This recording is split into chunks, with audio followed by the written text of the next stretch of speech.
Hi guys, today we're going to over an email that I received from someone who wants to know my opinion on why men should care for women and their needs. Why men should help them throughout their lives? I'll go straight to the message and then talk about my thoughts on this. This is what the email says. I've taken the RP like many other males. I've heard frequently from both men and women that I'm a great catch. My financial career is fantastic as well. I own a business, and I am aware that my value will increase as long as I maintain my focus and collaborate with other like-minded individuals in my network. I will thus ask you certain questions. What can a guy do or will do to help a woman? To me, this shows how kind, loving, and caring a man is in reference to his willingness to share success in earnings with a woman he loves. The sort of professional man I describe truly has the capacity to pull a woman out of poverty and elevate her living status to the middle class. The majority of women and society will still doubt the man's level of commitment though. However, he genuinely performed a brave thing. Consider this. A true gesture of love is to provide a lady with a lifestyle that she could only have imagined. Men who are financially prosperous have the power to raise a woman's social and economic position. However, neither the media nor our loved ones ever specifically mention this or appreciate men in our society who spend their whole lives laboring without thinking of themselves, to only provide for their families, and women who do nothing but a complaint. What are modern women offering men, apart from emotional baggage and worry, compared to all that a man offers? My reply to the email is this. So, you are a financially successful man who understands the importance that males may provide to women in terms of money. I also concur that it is admirable for a guy to basically decide to risk all of his assets in order to improve the lifestyle and quality of life for a woman. He may be brave for providing a lady with a lifestyle she hasn't earned, but he's also very dumb since he spoils her far too frequently, and she doesn't recognize what she's getting. That's presumably the reason why our previous class hierarchies were so inflexible. Particularly in Britain up until the 1970s, if you were born into a given class, you were a specific way and led a certain lifestyle. Achieving social mobility in the past 40 or 50 years would not have been simple. You talk about how brave we are and how we share what we've earned as men, but you leave out the fact that women do the same thing. It wouldn't make sense for hardworking women to do the same if hardworking males were ready to make sacrifices. But as we all know, hypergamy prevents that from happening. Thus, women often opt to team up with males on a higher level. The underlying issue with this quality is that if you make women equal to men, they won't respect us or want to pair off with us. The state used to encourage sacrifice by promising that if a woman went off and was drilled by another guy, she would lose her money and awards in favor of a new man. The women got to keep the house, the kids, and a portion of his money to essentially assist and sustain them if men started cheating and breaking their marriage vows. We truly had that true equality up to the 1960s. Back then, being a male in terms of being a provider and a protector was not heroic. Your wife was less likely to go out and contract sickness, and even if she did, you essentially preserved all you had fought so hard to achieve. This gave you peace of mind. Since they choose to marry without the state's protection and instead have the state fighting against them, males in today's society are truly courageous, in my opinion. There is nothing more valiant than being brought unknowingly to the butcher while being kept in the dark about the influence that women have in our culture.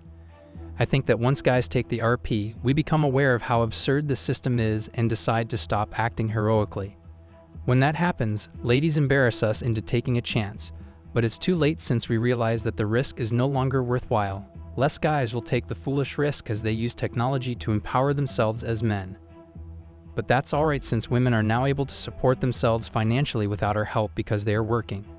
They can very much spend their earnings on handbags and shoes, so they don't need a guy to worry about retirement for the pair of them. They don't require a partner since they are independent ladies who live in ideal circumstances with their own resources.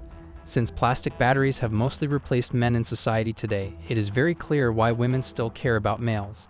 They require a psychological target. They could also desire a kid and like having a personal assistant to assist them in life. Never before has being a woman been more advantageous. They are more powerful than ever and have control over their financial future, as well as their reproductive rights. However, their misery is worse than ever. Ironically, I've discovered throughout the course of my life that women find delight in feeling dread and a loss of power. In their intimate relationships, they all dream about being taken advantage of and look for a man who is stronger both physically and financially. However, they also desire to be on par with such a man. They wanted everything, and now that they have everything, they are more unhappy than ever. They get unhappy as they advance in school, Women with college degrees are more likely than those with little to no education to be unhappy, unreasonable, and insane. According to my findings, simple-minded ladies are easier and more enjoyable to be with. Why should males bother with women is the greater query. Men often gain intimacy, affection, and reproduction from the majority of contemporary relationships. Over a period of 5 to 10 years, intimacy ends. Children who may be taken away at any time and love that cannot be returned. When a guy swallows the RP and realizes that everything he gains from a woman may be taken away from him at any point by force, he will no longer be bold or foolish enough to enter a relationship. However, he is now the empowered and knowledgeable party, much like the lady with the university degree. Because he is aware of his own strength and value, he is once more on par with women. Women must have experienced both the best and worst of times during the past 40 years. They had complete freedom to do anything they pleased, but even when they managed to get males as protectors and providers, their lives were terrible. It appears that women have lost sight of their genuine calling since society has persuaded them they must go work for men to support themselves. Men, on the other hand, have stayed true to their goals up to this point. However, they are now beginning to wonder why even bother with women. Men are becoming more conscious of their own, and owing to social media, we are also subconsciously learning more about women. I was sometimes afraid to get married and commit financially to my partners, even when I was in long-term relationships, because I felt that I had something to lose. I had more money and 1 or 2 businesses, and I was concerned about losing what I had previously accomplished. Maybe I would have felt differently if I had been constructing a financial future with my spouse, beginning from scratch with both of us, and putting equal effort into our work or enterprises. But I was wary because I realized that despite my increased efforts, I was gradually ceding control of the relationship's monetary and lifestyle decisions to my partner. Because I was stewing in my own juices, I started to dislike my partners. Why should I put in more effort when they get to decide how we will spend our lives? All of our leisure time, activities, and our social interactions were largely within their control.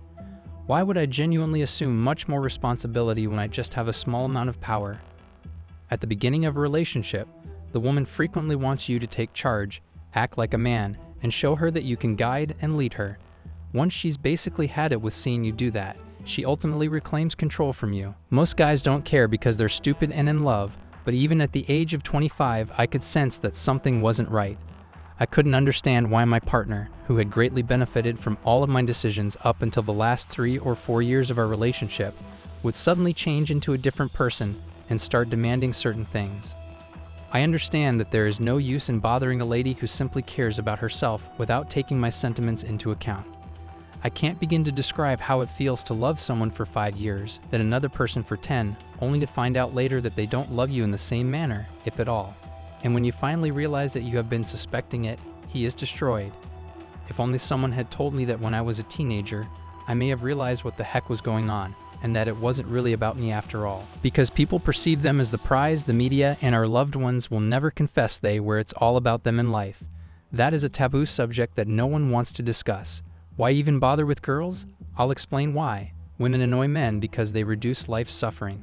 The brain releases endorphins after intimacy to make you feel happy. Men want women because they believe they can help them relieve their agony, much like medicine does. Temporarily, all of those things make a guy happier, but over time, they might ruin him. Seed is a female-specific antidepressant. There is undoubtedly a connection between condoms and the fact that women are sadder than ever. Men are declining vasectomies because women become depressed anytime they don't have the seed inside of them. According to studies, women who break up with a man but who were full of good seed and didn't actually use condoms would experience the rebound effect in the relationship and would be more likely to take the man back or go back to him because of the withdrawal effects of not getting their daily dose. I read a piece that discussed what makes intimacy the most potent substance on earth. It discusses 12 various aspects of your physical and emotional health that are improved when you are genuinely experiencing physical intimacy. This covers all aspects, including skin quality and heart health. There is also speculation that having 100 or more frequent orgasms a year or more extends a person's life by 3 to 8 years. This is not limited to intimacy. It's simply that when we disturb women, they frequently trouble us again after the fact since we act naturally and are penalized for it. Because the greatest way to stop our corrupt governments is to make sure they have nothing left to plunder. We are now learning to be unnatural, and when enough of us have truly ceased producing and reproducing, the Western world and women will actually have a big problem on their hands. because many women have already abandoned males who have nothing left to lose at this stage. So that's all I have to say on this matter. What do you guys think? Let me know in the comments. That's it for today, guys. Until next time.